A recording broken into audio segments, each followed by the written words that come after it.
been a murder. What fun. What better entertainment than a good TV detective story? Who done it, how, and where? But how do our small screen sleuths compare? Just who is the perfect TV detective?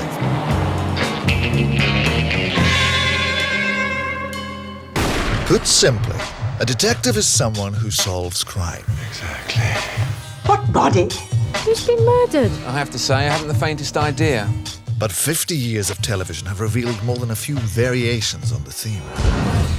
From the crime-fighting medieval monk Cadfael to the time-shifting sci-fi crime traveler. We've seen the rise of detective science in psychology and forensics, DNA. There have been detective cooks. Oh, yes. Housewives, ghosts. Hello, Jeff. What? Even a phone-in detective.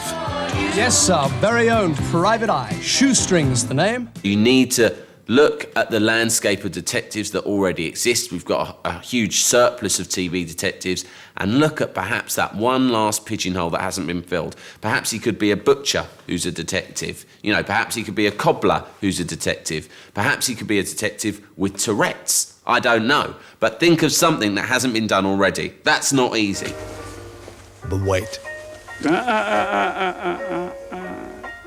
We haven't even mentioned the police detective. Here's the man who stands between the general public and the forces of disorder, disorganization, anarchy, and crime. And let me leave you with this thought. The future of the world is contained in a sandwich. Yeah, whatever, John. But which of these deserves the title perfect? We've gathered the usual suspects, and over the next hour, we'll sift the evidence to see just who is favourite. It's a lineup of amateurs, professionals, and experts. The aim of the game is to visit 8 rooms and gather clues in 8 categories that will in the end reveal the perfect TV detective. He or she would need to have a distinctive character and memorable image, one that would distinguish him above the rank and file of the ordinary plot. Image is very important to the TV detective because there has to be a certain kind of recognition factor. And I think that really the older your source for a TV drama, the more of an image you have to work with, because you can work with the history of the representation of that character. When it comes to the classic image of the detective, we have to go back in time to Victorian England. Here is a character that has been played many times on stage and screen, but on television, arguably most effectively portrayed by Jeremy Brett. But I believe you would have found some of the guests at my hotel most intriguing. He was absolutely devoted to the stories when they went on screen being faithful representations from the book, from the literary side of it. And he would carry that book around with him on the set, and if the director or the writers departed at all from the story, he would want to know why. He was almost puritanical about that. But at the same time, he had a sense... Icon has got to be Sherlock Holmes, because there's this idea of him as being this character stalking around in this deer stalker and this long coat. The very, very piercing eyes, the slick back hair, the air of absolute dedication. Ah, Watson. It's a wicked world. He's a very, very distinctive character. You could probably go into the middle of the Gobi Desert and say Sherlock Holmes, and someone there would know who you were talking about. You might get it with Winston Churchill, you might get it with Shakespeare, but there are very few. The way that he moves about is vampire-like. These are Bates's footprints. He's like a kind of weird supernatural heroin addict. Watson, look at this.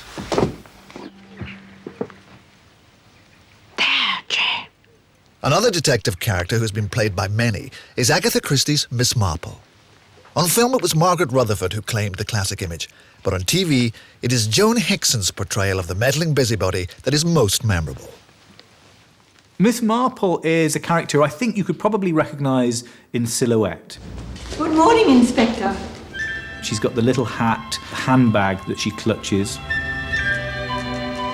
Head on one side, wistful expression. I've come to report a murder.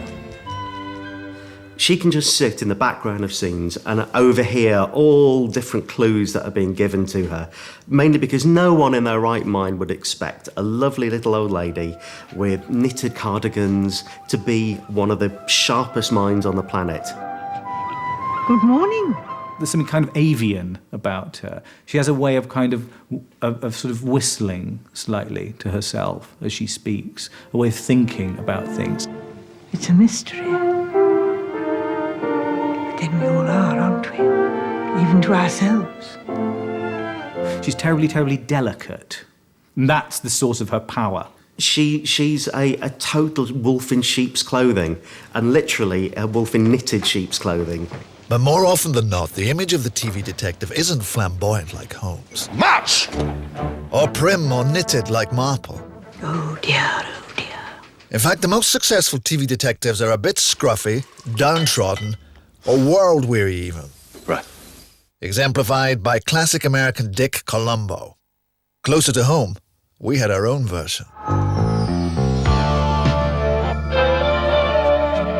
Taggart I loved with McManus, who looked weighed down with the oppressive nature of his work, the awfulness of his situation. Massive subcutaneous internal contusions were observed. Aye.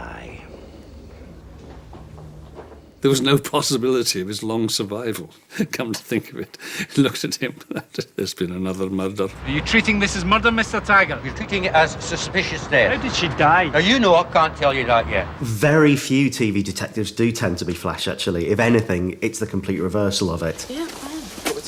Having an air of dishevelled behaviour about them makes detectives a lot more interesting. What did he use? Brick. Came from here. If they've been spending so much time looking after their own appearance, dressing in the nicest suits, I think we'd have a lot less faith and belief in them that they'd be able to cut through all of the nonsense that's portrayed to them and find who the real killer is. Never wear a suit that you wouldn't be happy letting a drunk be sick over. People involved in British entertainment don't feel that they have any credibility unless they're reflecting the real world. The real world in Britain is pretty universally grim, gritty and depressing. And that's why we get TV shows that reflect that. And that's why when you occasionally get a show like Bergerac, it's so stunning because it's so different. Midsummer Murders' John Nettles' previous incarnation as Jim Bergerac bucked the trend. Thank you. Proving that in the glossy 80s, at least you could get your hands dirty in the grubby world of crime and still look cool. He was wonderfully, I like to think, charismatic. I turned him down. The poor man had to eat with somebody. Susan. This great gap of time since I played him, we turned over on that 28 years ago. Jim, Barney here. Do you read me? You often saw him driving around the wonderful, picturesque streets of Jersey in a brilliant red sports car. All of the housewives at home thought he was fantastic. Lots of women think John Thor's very attractive in a rumpled, grumpy sort of way. John Thor's portrayal of the grumpy old inspector was pitch perfect and gave author Colin Dexter's creation credibility as the cultured and crossword-obsessed Morse. We had the enormous good fortune from the word go of having dear old John. An impotent husband and a pretty au pair, a doting gardener and a jealous chatelaine. I liked Morse, and I liked it for one reason, and it was envy.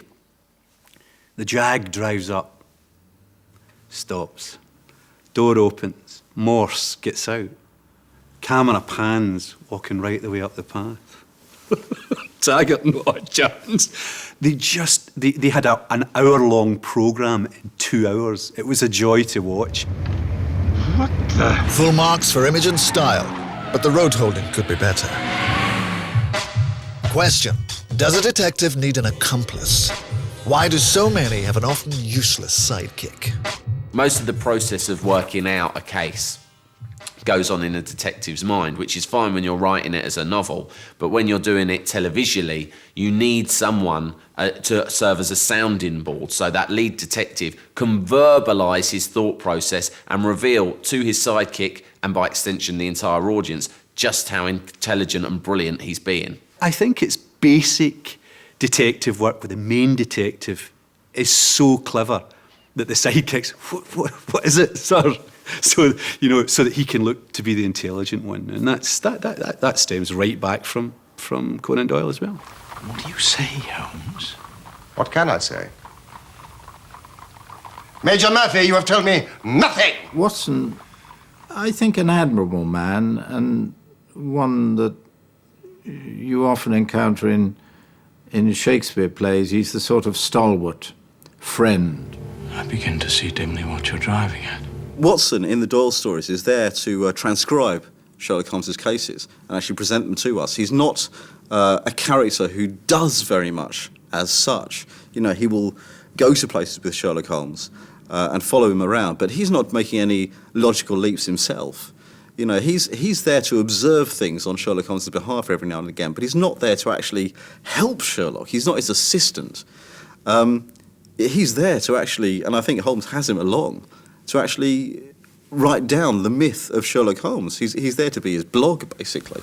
Watson, if the key was not in the door, and neither Mrs. Barclay nor the Colonel had it, then there must have been a third person.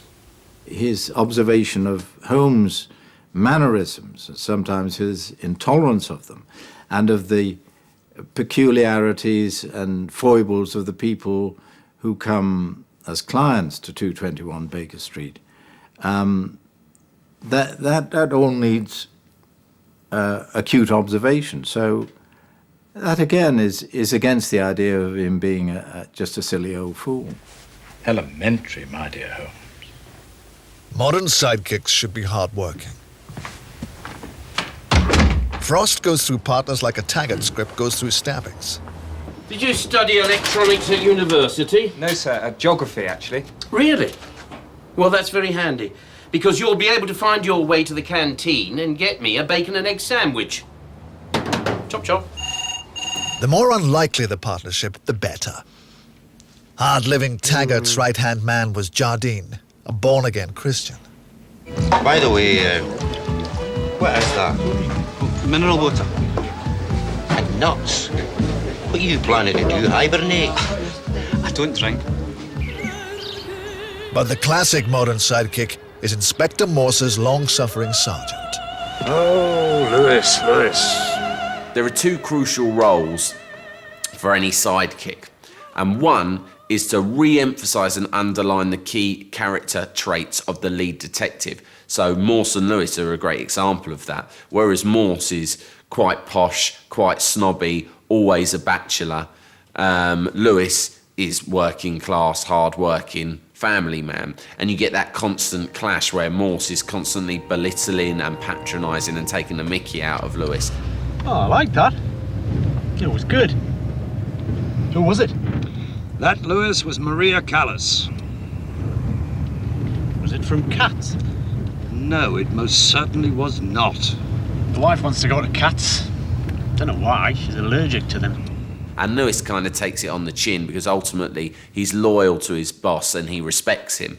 But we're constantly reminded of things that are kind of flaws to Morse, really. His snobbery hinders him because it makes him despair of the world and it sucks out a lot of his ambition.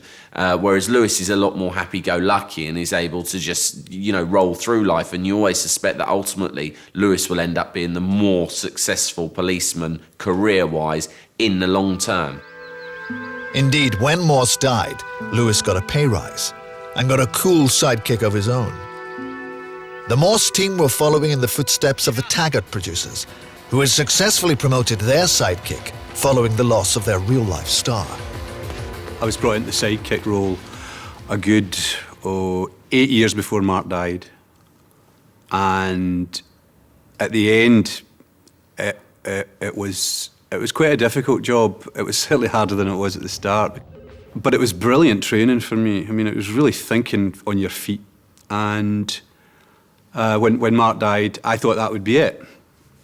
And the network said, no, we'll have one.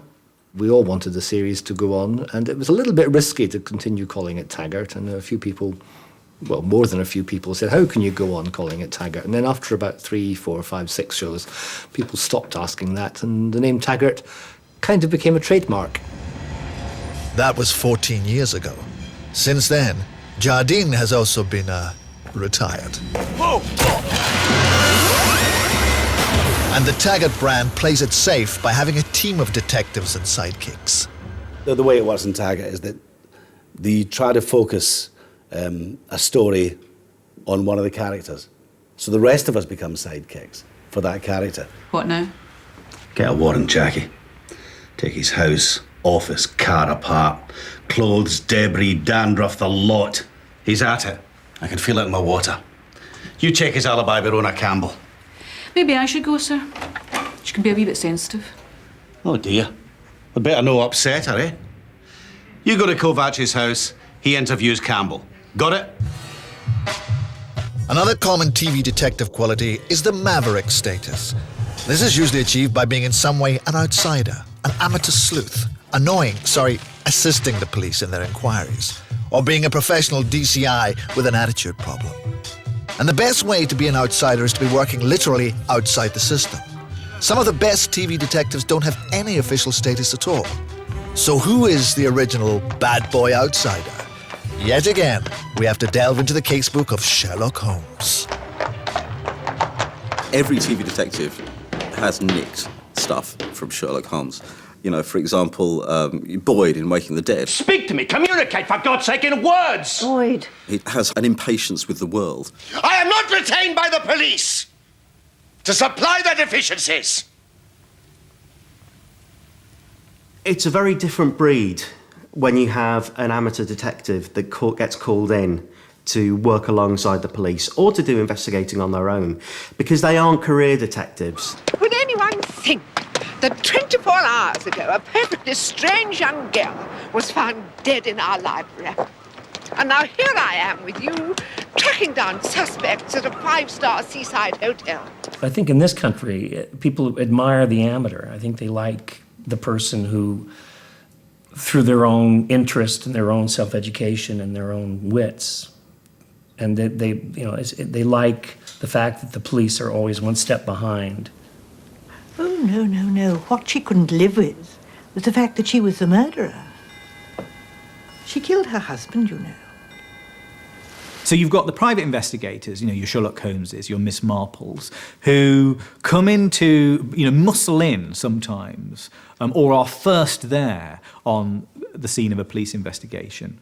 And then you have the other set of people, people like Jane Tennyson, even people like Fitz in Cracker, who are of the police or attached to the police, and yet have to behave almost as though they weren't. So they're always at war with, a man behind a desk.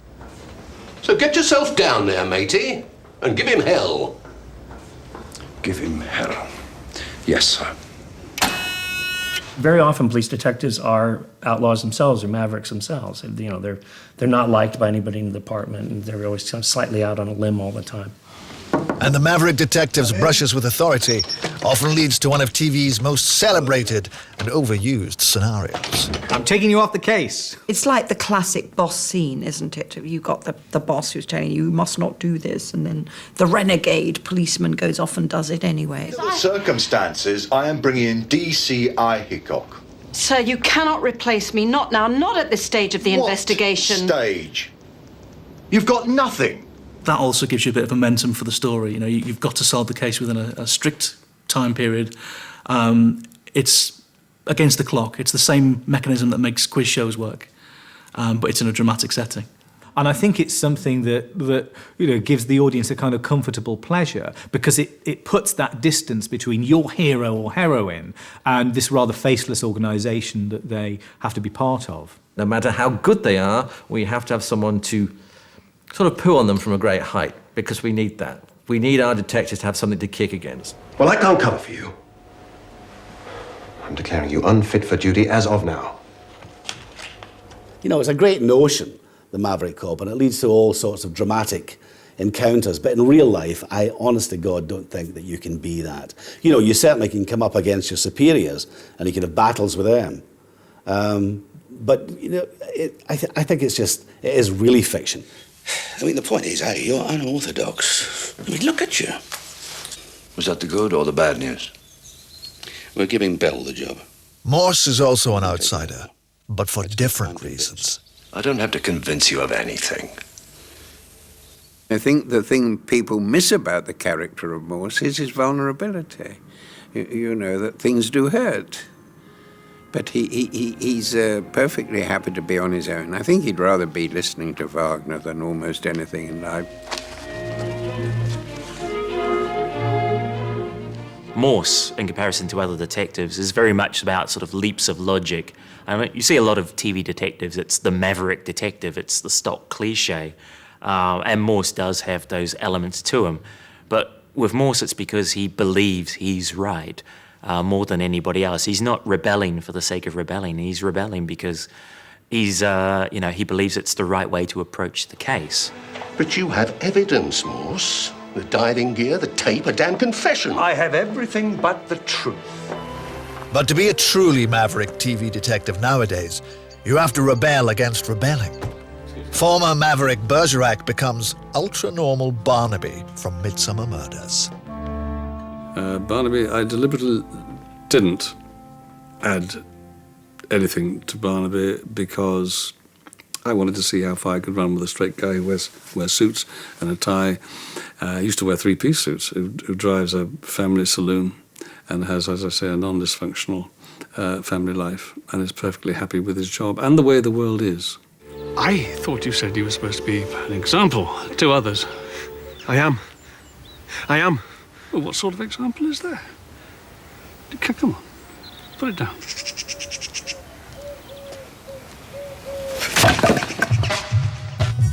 The TV detective needs a great location, and the traditional British setting is the country estate, a place so far removed from reality, almost anything could happen. Miss Marple is often set within the world of Miss Marple's own village, St Mary Mead, which, although it seems to be this genteel English village, it has the murder rate of the Bronx. I've long held that Miss Marple has what I would call forensic intuition developed to the point of genius. The result, she tells me, of a lifetime's education in an English village. Well, one does see so much evil, I fear.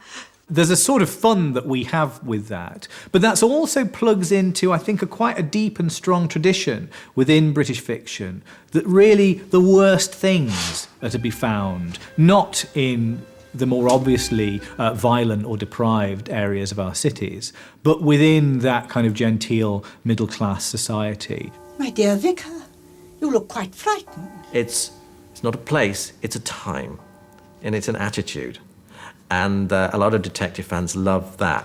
And in a sense, what you have with Midsummer Murders and with Inspector Morse is trying to keep that old style, that 1930s, 1940s time, by setting them somewhere so rural that you'd never see a mobile phone. Morse is set in Oxford, uniquely straddling old and new world England. Its ability to time slip is a vital part of the appeal. What they did with Morse is they kind of created a romantic, highly stylised netherworld. And despite the fact it was set in modern times, it didn't feel like it was necessarily modern times. Amidst the dreaming spires of Oxford, many scenes in cosy Oxfordshire pubs with foaming pints of brown ale. Cheer up. It didn't seem like it was 1990s Britain. It seemed like an old-fashioned type of Britain, which I think people just found heartwarming to immerse themselves in for an hour once in a while. Where Morse is distinctly English, Bergerac brought an escapist, almost American atmosphere of sun, sea, surf and glamour from the Channel Islands. I couldn't identify you a single person who was ever born in Jersey, but I can tell you Bergerac, and anybody else could. Bergerac is Jersey. You even sort of think of Bergerac as being the shape of Jersey because, in the title sequence, the words, the island mutates into the words Bergerac. The island is literally Bergerac. You need a sense of place. That is the most important thing in the world to have. When people turn on to their cop drama, they want to be sure where they are. So, for example, Morse is in Oxford. You know where you are. You're in Oxfordshire. Bergerac was in Jersey, and you turned onto this beautiful island, and you knew where you were. It had a location, a habitation, a name, and you had there was a great sense of identity about that. And you were aware of the community that lived in that place, and that's very, very important. And if the people who are watching can identify with that community in whatever way, then you're okay. There you are. Where's his yacht? Over there. Oh, very nice. Bit problematic with Jersey because we portrayed a society which was rich and self-satisfied in many ways. Bergerac inhabited an alien place where people spoke English with a strange accent. Say again. What do you mean you don't know? Quite different to Glasgow, which in 1983 was an alien place where people spoke English with a strange accent. Michael, we're going to take it apart, search it from top to bottom. It is very different from the glamorous Jersey of Bergerac, say, but that doesn't mean that it's any less appealing to watch something like that. It's the sense of the real location, and with a programme like Taggart, which is all about the reality of it, it's all about making something that's genuine and realistic and makes you feel like you're really part of the location. Scenically, it's so different, from most of the English cities. Architecturally, it looks different. Even the light's different. Having it set in somewhere as urban and gritty and realistic as that just made the crimes all the more horrible, the reality all the more stark, and got you involved in the programme all the more. Well, I can certainly believe in Taggart more than I can believe in Midsummer Murders or Bergerac. It's just kind of unlikely that the number of murders committed in these other places would really take place. But in Glasgow, you can kind of believe it. I mean, Britain's roughest, toughest, grittiest, maddest city is Glasgow. That's just a fact. So if you're going to make a credible and authentic crime show, there's nowhere better to set it, because you can have insane crimes going on every single week for 25 years or however long it is that Taggart's been going for. And people will sit at home, they won't think that's slightly implausible that they've had another murder in Glasgow. They'll think, yeah, another murder in Glasgow. There's 10 a minute, isn't there? For forensic detectives, of course, the setting has shrunk from island, city, or even village proportions to a single room. Maybe the setting has retreated inside the body itself. Rigour beginning to develop in the neck. The fingers and the limbs in general. Miss Marple never did autopsies. She never needed to. Used the little grey cells. But the characters in Wake and the Dead or the characters in Silent Witness, they need to actually investigate what's going on inside the corpse. What do you mean? TV detectives are operating more in the here and now, but the best manage to keep a foot in the fantasy world of old England.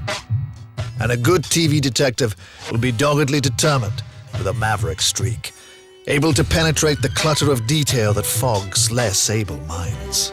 We've seen a good detective needs a good sidekick, hardworking, someone to magnify his boss's brilliance for the audience at home. A memorable image is good, not necessarily flash or sexy, just something that will stand the test of time. In the search for the perfect detective, we've seen our first clues. But each of our characters will operate in a world of mystery. It's all to do with questions and the search for answers. But perhaps the most important detective quality is the puzzle or whodunit factor. All detective series have this to more or less degrees, and all the TV detectives have their own way of dealing with it. The fact there's been so many TV detective shows over so many years shows that everyone likes a puzzle. These are what TV detective shows essentially are. Everyone loves a puzzle. I would say Taggart's extremely high in the whodunit factor. I mean, that's really what we are. We are a whodunit. All the time the audience are trying to be one step ahead of you. And constantly the scriptwriters try to wrong foot you. It's like crossword, if you like. You're given the clues and you have to work out who've done it. That's the joy of it. And we try, by and large, to play fair with that. All the clues are there for the audience to pick up before the final reel. Great fun, of course, for the actors themselves, but more importantly for the viewers at home, there is the play-at-home factor that the whodunit provides. Think, damn you. The idea of sort of putting something together, like a jigsaw or like a crossword, is very appealing to people generally. It's brilliant to have all of your theories revealed and shown to you, even if you've got the wrong one. It's great, isn't it, when you're watching an episode of something and you get it about 2 minutes before he does. You see, what I still don't... Oh, we want to know how they did it. Well, we have to go back to the morning of the murder. Mr. Redding waited till you've gone out, Vicar. Griselda was in London. And the master or mistress of the whodunit has to be Miss Marple, created in the 1930s by classic crime writer Agatha Christie. She would entertain me enormously because I knew perfectly well, A, that she was going to pull the wool over our eyes from the word go on page 1. Page 1, and you know that there was something there that is going to lead you the wrong way. You're up a garden path. Good evening, Miss Marple. Oh, good evening, Mrs. Prothero.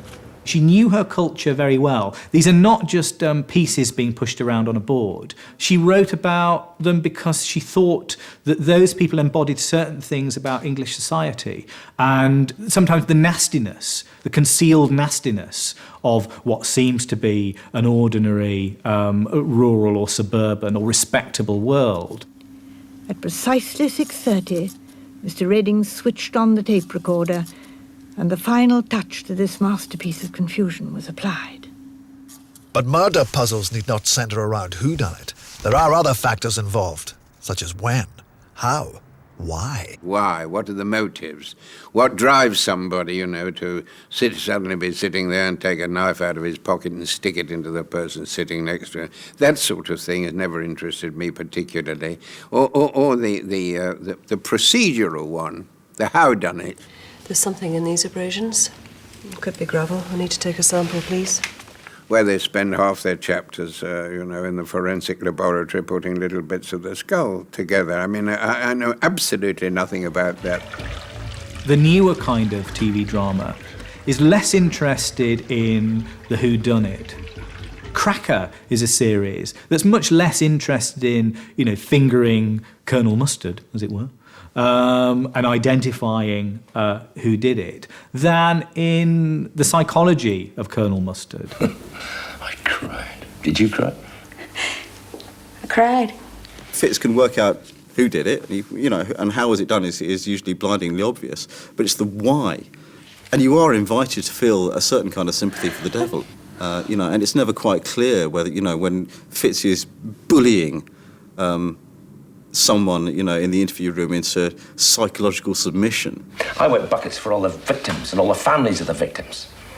You see, I've been to their homes, Tina. I've seen it. I've seen what violent death does in a family. And in Prime Suspect, they add a cat-and-mouse chase element to the format. DCI Jane Tennyson may know who done it, but she's still got to catch him. Just getting him, that was the story of Prime Suspect. It wasn't who done it. It was he done it, but how do we get him? Boss, the suspect's on the move, and he's with his girlfriend. The lads reckon something's going down. I think this is it. I think we've got him on the run. Thank you. All right, let's go for it. And the detective format has still more variations on the whodunit. Jonathan, I went as high as you said and then doubled it. She won't be bought, Adam. She'll kill me. Either way, I'm dead. When you think about Jonathan Creek, it's not really a whodunit. It's more or less a howdunit. Okay. Close your eyes and count to 3. Very quickly. 1, 2, 3. Oh, hey. I think that's the major difference between us and a lot of other shows. So we know how, why, who done it, but that's not all there is to it. If all you're doing is waiting to know who did it, then the writer has failed. The journey there should be fun, and there should be lots of excitement along the way. You should really be thrilled at each new murder, each twist in the tale. The comedy everything in it should excite you, and they're not just puzzles. They're not just, if you want a puzzle, you can pick up a crossword. Our TV detectives are driven by the puzzle, and in their obsession reveal cracks that are filled by some pretty bad habits. I'll just have another one of these, thank you. I do not have to hide my booze. I am not an adolescent. All the evidence points to the contrary. Seems like almost everyone is in the frame. Oh dear. It's getting a wee bit of a cliche. You know what I mean? That every detective has to have either a broken marriage or a drink problem, or mostly both, actually. The TV detective has now almost an identikit range of problems. Jane Tennyson smokes too much and drinks too much. Cracker likes betting on horses and fruit machines and drinks. They all drink. Really there should be a whole. Watson is quite vociferous in speaking out against drug. He would have been more aware than most of the dangers of drug taking. He would have been, and of course Conan Doyle was a doctor, and so he would almost certainly have come across it in his private practice. Of course, this crime is an inside job. Modern writers draw inspiration from real-life police. Well, drinking was part of the culture of certainly of the police service that I joined. And we drank on a good job, we drank on a bad job, we drank on indifference. It was part of that kind of culture in the 70s and 80s. And it was difficult. It was difficult because there were, it's that inner conflict of wanting to be part of and what contributes to being part of, and perhaps doing things that you didn't particularly want to do, but nevertheless did them, for which we take full responsibility. And, for me, drinking became something that I struggled with. DCI Jane Tennyson's private life and addictions gradually overwhelm her over the course of 7 series. It's a classic tragedy where the dark burden of crime drives her into an ever-deepening chasm of addiction until she wins, but is consumed. In each one of the different series of Prime Suspect, she's there with another boyfriend or partner. She's a bit of a serial monogamist. She needs desperately to be in a relationship, but never seems to be able to make them work.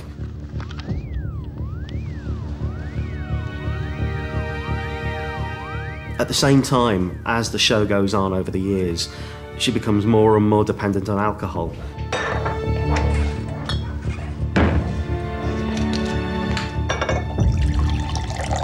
In the final series of Prime Suspect, she nearly is fired, forcibly retired, and messes up the last case that she's on because she's so dependent on alcohol. Jesus, Jane, you've got to look after yourself. What's the matter with you? She knows that she's disappearing into her own darkness, but she can't do anything about it. You never made a mistake? You never been ashamed? What are you ashamed of, Tony? Because you like a drink? Is that what it is? You had more than one beer in that car, didn't you? I mean, I can tell you like a drink because you smell of alcohol right now. No, that's not me. That's you. At least Jane Tennyson could retire to a meeting of Alcoholics Anonymous and a nicotine patch.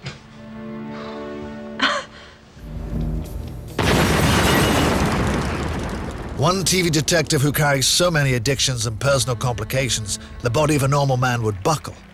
Only Robbie Coltrane could carry off fits. The one character that is so riddled with weaknesses and so messed up that he can barely even function is Fitz in Cracker. He's addicted to nicotine, he's addicted to alcohol, he's addicted to gambling, he's addicted to women, his marriage falls apart. It's sherry, for God's sake, Judith. I wouldn't drink sherry if you paid me. You smoke like a chimney. If you carry on like that, you'll die. Don't flush it! We've cracked the U-bend. All the way throughout it all, he's still charming. He's still an absolute swine to everyone around him at the same time. You're a really bad joke. Jimmy Talbot wouldn't even use you. And it's that contradiction, the fact that he's clever, funny, charming, intelligent, and a complete mess-up that makes him such a fascinating character to watch. Who's to blame? Are TV detective addictions a fictional device based on police reality? Or are writers like Cracker's Jimmy McGovern threading in their own addictions? Every single character in that series has come from his mind, and it's come from him as well. So you get a character who's very self-destructive. He's a gambler, he's a drinker, just like Jimmy McGovern has said himself he was. Cheers, cheers. And writer Colin Dexter is guilty of the most heinous crime. Very nice. He killed off his own creation. Morse paid the ultimate price for his writer's guilty pleasures. I enjoyed smoking and drinking very, very much indeed. Two of the biggest things in life for me. People often ask me why I killed Morse off. I said I didn't kill him off at all. I say he died of natural causes. I mean, he drank a bottle of Glenfiddich single malt scotch every day. He tried every day of his life to pack up smoking, which was a great pleasure for him. He didn't take any exercise on principle. And he was never going to be an old bones at all. Come on, drink up, Lewis. We've got thinking to do. Now, we know that TV detective shows aren't documentaries, but how closely do they follow correct investigation procedures? And does it matter? Authenticity is very important to certain viewers. How did she fire the gun? The presumption was she tied the string around the chair back and then pulled the trigger. It's possible, but the shotgun firing mechanism is usually very positive. If she pulled hard enough to fire it, she risked spoiling the aim. We don't really know whether or not what we're being shown is right or wrong. I couldn't tell you. But it gives a kind of verisimilitude to the drama. So that you think, well, you know, if they're getting these details about blood groups and lacerations right, maybe the characters are working too. I think audiences like to think that they're eavesdropping. You know, I mean, who among us would ever get the chance to really listen in on a murder investigation? So I think they'll kind of believe what we tell them is the truth. 5 foot 10 inches tall, born in Greenock. Kozlewski. Jacek Kozlewski. You seem very sure. Yeah, well, he did have his passport on him. You know, we try to get it kind of right. We don't want people laughing at Well, us. there's no prints of the screwdriver, none on the lift, and the DNA picture is apparently chaotic. Okay. Mobile phone? Stuart. Nowadays, we like to feel that our TV detectives are bang up to date with the latest police procedures.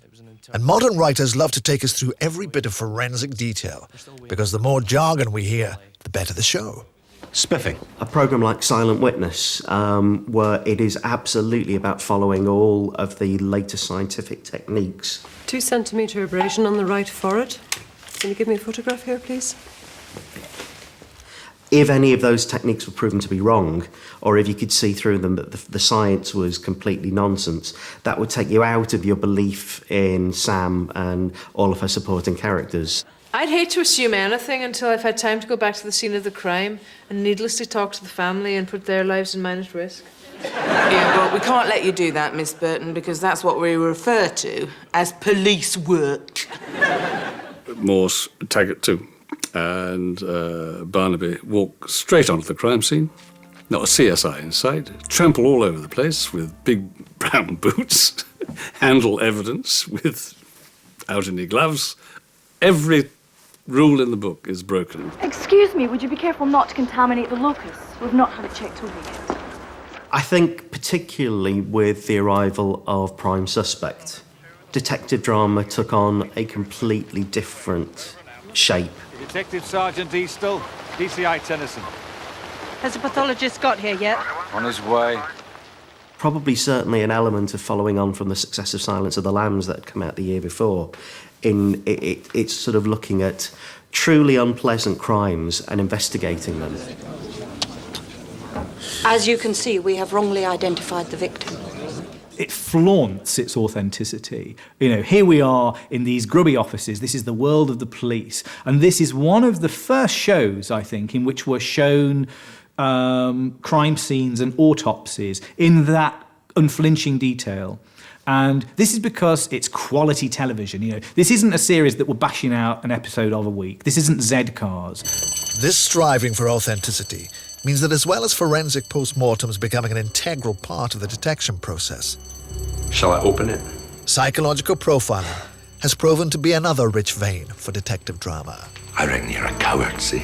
Cracker is all about the absolute day in, day out minutiae of trying to solve this case and following the whole psychological profiling of who this criminal could be. Open it. You open it. One of the things I used to say about Cracker was, in fact, it really didn't reflect real life because everything was compressed into a limited space of time. And to be quite honest, if you're watching this forensic psychologist working, it would be like watching paint dry. So it seems that we want a balance between entertainment and authenticity, and usually entertainment wins. It doesn't have to be authentic or real at all. There was a competition held by a popular magazine which compared the procedural excellence of the individual police shows. Morse, Poirot, Midsummer Murders, The Bill, Taggart, and so on. Midsummer Murders came bottom. Out of 10, we got 0. And so did Morse. Was it enough to kill him? Oh, yes. Went right through his skull. And it a pretty thick one. So the battering wasn't to make it look like murder, it was to hide the fact that it was murder. My only reason for writing was to entertain the reader. I have never said anything of any significance, criminologically or from the point of view of forensic laboratories or toxicology. I never said anything. I've never done any research. I used to make it up as I went along. Either you're looking for someone with an exceptional pair of lungs, or your killer was a common garden Englishman, using breathing apparatus, perhaps. I think the authenticity, the days of authenticity, might be coming to an end because actually they're so easy to send up. So, Professor Ryan, what can you tell from looking at this little fella? Well, Rolf, what we have here is a man, 44 years of age, who lived in Hull, supported Bristol Rovers, once had a brief affair with the secretary, and drove a red Ford Capri with a silver stripe. It's a cute little hamster with a bit of a dicky tummy. So it has to be entertaining, and in this game, there's nothing better than a grisly, violent death. But which of our detectives take it seriously, and which just take it too far? There are some shows that are pretty graphic, you know, and in a way, it adds to the horror of whatever has happened.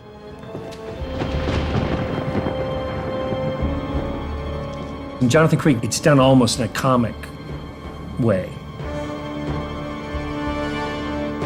You do go, God, I hope they caught. Oh God, I hope this guy's going to be dangerous to try to find, and you must be careful, and you know, don't go in there. Ah.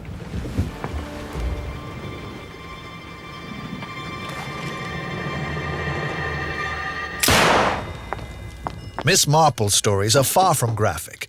The murder cues the unfolding puzzle. Dear, what is it? Jane. Oh, Jane, I've just seen a woman killed. The discovery of an unseen body can be discussed over a glass of sherry. They didn't believe a word I said at the railway station. I think that how gory a series is partly defines who its audience are going to be. You know, Miss Marple is a show that even though horrible things happen, people get sent vicious poison pen letters, you know, people are killed with knitting needles or whatever. You know, all of that is gruesome. And yet, it's never presented to us in visceral forensic detail. That means you can watch it with anybody. Is this Sarah Roth? I'm Sarah Roth, yes. Detective Chief Inspector Barnaby. Do you think we could have a word, please? About what? Can we talk inside? I've always thought one of the major jokes about Midsummer Murders, if joke it is the contrast between the savagery of the crimes, which involves dismembering and killing of all kinds, defenestration, drowning, all kinds of awful things, and the gentility of the surroundings. And that's how it differs, in a sense, from the Agatha Christie. We actually glory, rather, in the physical violence, because it's so ungenteel. It's such a contrast. that, I think, is a very good thing indeed. The more blood we can have, the better. Quality of gore is one thing, but for sheer quantity, one TV detective show more than any other takes body count to a new level. She's down by the water. It was a format. There was a murder to start, a murder at the end of the first episode, maybe one during the second, definitely one at the end of the second as well, and maybe one in the third. Oh my God. It's to keep you going. You knew somebody else was going to get topped. I think we need to have a talk. The first Taggarts were 3 episodes long. You had to end a part with a body. So, if you didn't end a part with a body, people would say, well, come on, why should we tune in next week? And of course, one had commercial breaks. So one could have bodies tumbling in out of cupboards before the commercial break. There was one Taggart where there was 14 bodies, not necessarily murders, but 14 bodies before the first ad break. Now, that must be a world record. I made a conscious decision very on to make the body count high and to make the deaths as interesting as possible. There's nothing worth. Anybody can come on with a gun and shoot somebody, and it was always a bit of a challenge to think of a unique way of bumping somebody off. Colin, take a look at that. Taggart, we try to look sort of realistic without going over the top. I mean, the makeup girls have these forensic books that are used by forensic pathologists, and they're just full of photos. And I made the terrible mistake once of actually looking at one, and it's like you can't stop. It's like, you can't not look at a car crash. I just kept turning the pages thinking, oh my God. Thank you. I knew you'd get me off. Taggart's deaths could have a look-away quality, but in 1991, the first prime suspect kept pulling us back. The terror was so intense, we feared that if Detective Jane Tennyson didn't get her man, he might get us. I think particularly with the arrival of Prime Suspect, detective drama took on a completely different shape. I think we've got a serial killer. Because it actually started to set out to really disturb and unnerve its audience. Prime Suspect was sharply authentic and frighteningly real. Excuse me, where's the toilet? No, you're feeling a bit queasy. No, but I think he is. Oh, it's out there to the right. But surely shock factor has peaked in science, when the detective as pathologist in Silent Witness can get right inside the body. Essentially, a series like Cracker or Prime Suspect, a big part of its appeal, Silent Witness too, much more prominently, is just that people want to look at dead bodies. People want to look at the unpleasant, sloshy, human detritus that you can find at a crime scene. And the fact that it's presented to you in this very complicated framework actually dignifies quite a base instinct. If you start off going into the grislier, the anatomical dissection of bodies and so on, if you go in for the grislier aspects of crime investigation, then what do you do next time? You shock people this week with a book, but what terrible crimes in it. But what do you do next time? Well, you crank up the ante, if you like, and so you get more grisliness, and so it goes on until it becomes ludicrous. There's evidence of bruising to the head, the feet, the tummy, the body, the pee-pee. It's consistent with crushing by a heavy object. I'd say it was a tank. So who then are the prime suspects for the perfect TV detective? Taking into consideration the necessary detective traits, from image to shock factor, we have seen and heard that Miss Marple, Inspector Morse, Jane Tennyson and Taggart all have the highest TV detective credentials. But then so does the original, and some would say the best, Sherlock Holmes. So who do our lineup of crime writers, experts, critics and actors, when asked outright, consider to be the perfect TV detective? Britain's favourite is probably Frost. Frost. Who watches Frost? Jane Tennyson. Would you repeat that? Jane Tennyson. Yum. My favourite has to be Miss Marple. Oh, how kind of a potato. I think Morse is the perfect TV detective. Oh, it's got to be Jonathan Craig. I see. down to me to clear up this mess, is it? The perfect TV detective is Sherlock Holmes. Inspector Morse will stand the test of time. Oh, yes. I like Morse very much. My favourite has to be Sherlock Holmes. I think it has to be John Thaw as Morse. You're not sure? I did have my doubts. Good, I can help you make up your mind. Tell me the facts. I think Sherlock Holmes. Morse. Sherlock Holmes. So, after hearing the opinions of our experts and weighing up the perfect detective evidence, it's clearly between two frontrunners. Our man is an individual. Please continue. Who has a loyal sidekick. A puzzle solver with razor-sharp intelligence. You'll never get on if you can't master your subjunctives. Occasionally has an eye for the ladies. He operates within rich Gothic surroundings, and he's also known to transport himself in style. So, we're nearly there. But in the words of Columbo, just one more thing. Holmes could actually walk into, a police station in Jersey and do Bergerac's job. He could do Fitz's job. He could do Boyd's job. He could actually take all of their places. Yes, Sherlock Holmes is arguably our finest fictional detective character. One who's been played by a myriad of stars of stage and screen since the 1930s, from the classic Basil Rathbone to the excellent Jeremy Brett. But therein lies the small flaw. Who is Sherlock Holmes? Whereas there is only one Morse on TV. The perfect combination of character and actor. His creator had made sure of that. The character of Morse, and particularly the portrayal of Morse by John Thaw, is the definitive Morse now. You can't imagine Morse, you can't read a Morse novel without seeing John Thaw, to the point where Colin Dexter has actually written into his will that when he dies, nobody else is allowed to play Morse on TV. I've said that so long as I have any hand in this, well, whatever it is, 70 years after you're dead or something, I am not going to allow anybody to play Morse. God, what an inheritance. So it's an open and shut case. The perfect TV detective can only be Morse. I think he really made that role his own and brought a kind of reality, a sense of reality to it, and truth to the performance. And you can't really ask for much more than that, I think.